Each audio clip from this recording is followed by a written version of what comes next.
जय श्री कृष्णा दोस्तों। आज की वीडियो खास तौर से उन बच्चों के लिए है जिनकी कुंडली में 7वें घर में शनि विराजित है। जी हाँ, संजोग ही नहीं बन पा रहे हैं, विवाह में इतनी अड़चने बाधाएं रुकावटें, विलंब हो रहा है, उपाय कर करके थक चुके हैं और ये नहीं पता कि कुंडली के 7वें घर में शनि विराजित है। जब शनि विराजित होते हैं आपके 7th हाउस में, तो आपके विवाह में बहुत ज्यादा अड़चने बाधाएं रुकावटें आती हैं। अगर आपका विवाह हो भी जाता है तो आपको ऐसा जीवन साथी मिलता है तो छोटी छोटी बातों पर कलह और लड़ाई झगड़े करते हैं।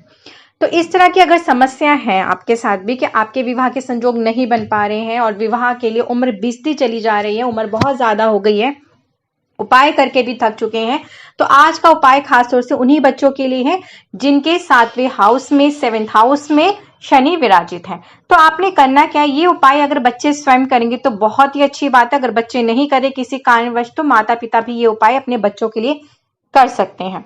आपने किसी भी शनिवार से इस उपाय को शुरू कर देना है। इसमें आपने ऐसा कुछ खास नहीं कि बहुत ही ज्यादा शुभ दिन है, यानी सिर्फ कैसा भी शनिवार है, सप्ताह का जो भी शनिवार है, आप उस शनिवार से इस उपाय को शुरू कर दीजिए।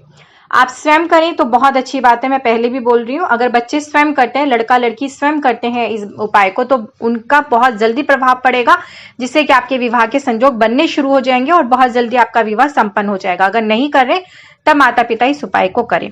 सबसे पहले तो आपको चाहिए इसके लिए 250 ग्राम काला तिल ले लेंगे और साथ में चाहिए आपको 500 ग्राम काली उड़द की दाल। आपने इन दोनों को पिसवा लेना है, इनका एक आटा सा बनवा लेना है। ठीक है, आप ये रख लीजिए। अब आपको चाहिए काला धागा। काला धागा आप ले लीजिए, नॉर्मली जो भी धागा मिलता है, आप काले रंग का धागा आप वो ले लीजिए। आपने करना क्या, जिस बच्चे का विवाह नहीं हो रहा है, चाहे वो लड़का हो फिर वो लड़की हो, उसके सर से लेके पैर के अंगूठे तक आप इस धागे को नाप लीजिए। बच्चे स्वयं कर रहे हैं तो नाप लीजिए, माता पिता करे तो बच्चे के सर से लेके पैर तक नाप लीजिए। आपने पूरा नाप के धागा काट लिया। अब बात ये आती है कि अगर बच्चे किसी कारणवश कहीं बाहर रह रहे हैं, जॉब करने के लिए या कहीं दूर रह रहे हैं, तब क्या करें। तब आप ऐसा करें कि 1.25 मीटर काला धागा ले लें और आपने करना क्या, ये जो बच्चे की फोटो ले लीजिए, बच्चे की फोटो से आप इसे 7 बारी घुमा लीजिए। ये आप कर सकते हैं इन केस जब अगर बच्चे घर में नहीं है, किसी भी जॉब के सिलसिले में या पढ़ाई की वजह से, किसी भी वजह से वो बाहर रह रहे हैं, तो आप ऐसा कीजिए। ठीक है, अगर बच्चे स्वयं घर में हैं, लड़का लड़की खुद ही कर रहे हैं तो वो इजिली कर सकते हैं, और बच्चे हैं अगर माता पिता इस उपाय को करने जा रहे हैं तो वो भी बहुत आसान तरीके से कर सकते हैं। बच्चे के सर से लेके पैर तक आपने इस काले धागे को नाप लेना है।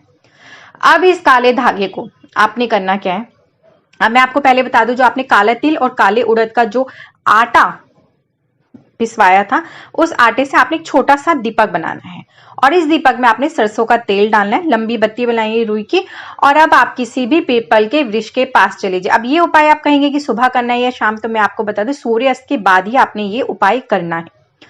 किसी भी पीपल के वृक्ष के पास जाना है, मगर आपको ये भी कह दूं कि कौन सा पीपल का वृक्ष होगा जहां पे लोग पूजा आराधना करते हो।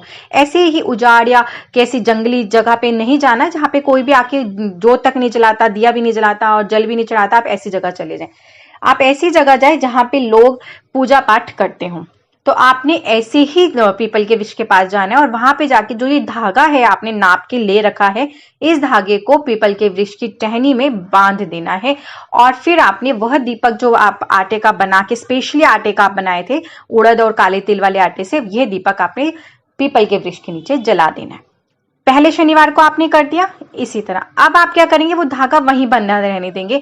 अब संभव हो सके तो रोज सुबह आप पीपल के उसी वृक्ष में जाके जल जरूर चढ़ाएं और संध्या के समय आपने फिर अगले दिन भी यही करना है। वो जो दीपक आपने फिर बनाना है उसी आटे का एक दीपक बनाएंगे और फिर जाके प्रज्वलित करेंगे। इस तरह से आपने पूरे 7 दिन लगातार यह दीपक ले जाकर उसी पीपल के वृक्ष के नीचे प्रज्वलित करना है। और जो आपकी मनोकामना है वो आप जरूर बोले, जो भी बच्चे की विवाह में अड़चने बाधाएं आ रही हैं, जो भी परेशानी है वो सारी दूर हो जाए। इस तरह से आपने वहां पे दीपक प्रज्वलित करना है और घर आ जाना है। इस तरह से 7 दिन पूरे हो गए आपके। शुक्रवार तक आपका ये 7 दिन पूरे हो जाएंगे। अब आप बीच में कहेंगे रविवार पड़ेगा, शनिवार के बाद अगले दिन रविवार है, तो रविवार के दिन पीपल के वृक्ष को छू नहीं सकते हैं, बस आपने दूर से दीपक प्रज्वलित करके आ जाना है। ठीक है, आपके शुक्रवार तक ये 7 दिन पूरे हो जाते हैं। शुक्रवार के बाद अब आपका आ जाएगा दूसरा शनिवार। दूसरे शनिवार को आप क्या करेंगे, आपने करना क्या है, जो आटा बचेगा उस आटे से आपने 7 दीपक पूरे बनाने हैं। अगर आपका इनकेस लगता है कि ये आप या पहले से ही उसको आटे को थोड़ा थोड़ा करके आप बांट लीजिए, जिससे कि आपका वो आटा कम नहीं पड़े, आपका आटा पूरा हो जाए। मतलब इसमें 14 दीपक बनने चाहिए। 7 दीपक आपने रोज एक एक प्रज्वलित किया, फिर अगला जो आपका आने वाला शनिवार होगा उस दिन आपने पूरे 7 दीपक बनाने हैं।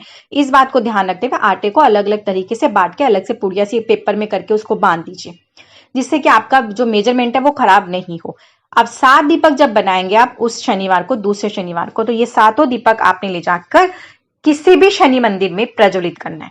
पहले आप पीपल के वृक्ष में जला रहे थे, मगर अब आपने करना क्या है, शनि देव के समक्ष ही 7 दीपक प्रज्वलित करने हैं और हाथ जोड़ के प्रार्थना करने के आपके बच्चे के विवाह की जो भी अड़चने बाधाएं रुकावटें हैं वो सारी दूर हो और अच्छे घर में उसका विवाह संपन्न हो जाए। तो ये छोटा सा अचूक सा उपाय एक बार करके देखिए। जो कुंडली के 7th हाउस में, 7वें घर में जो शनि विराजित हैं और विवाह में विलंब अड़चने डाल रहे हैं, वो प्रसन्न होंगे आपके छोटे से उपाय से और संभव होगा कि विवाह के संजोग बनने शुरू हो जाए।